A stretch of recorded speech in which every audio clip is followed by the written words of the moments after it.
Hey, Jonathan again. Another sanding tip. Angle grinders. Use these for pretty much anything, everything. Very versatile tool, but can also be quite dangerous. With these, to use these for power sanding, you have to be able to control the speed. If I turn this on at slow setting, nice gentle start. If I put on at full whack, it's too fast. Too fast, you won't be able to sand with that, and these things, if they catch, can really kick back quite badly. So this is also more a generic fixed setting angle grinder.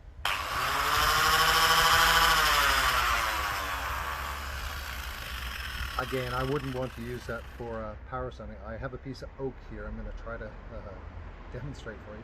We'll see. All right, hopefully you can see how rough that is. So I've given that bit of a sand.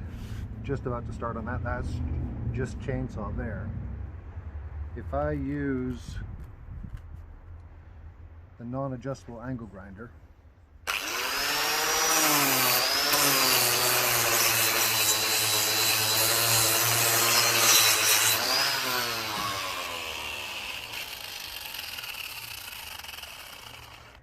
it works well, but it's so fast it's going to burn that out really quickly and probably damage my wood piece. So with my other variable speed one, it's got a soft start,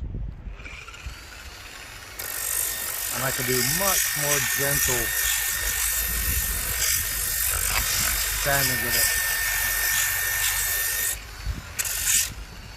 it. The risk of kickback is much less. So I use a Makita GA5040, works great. This one, I don't know, it's something, but it's a biggest suggestion I can do is get an angle grinder with variable speed. It worked great.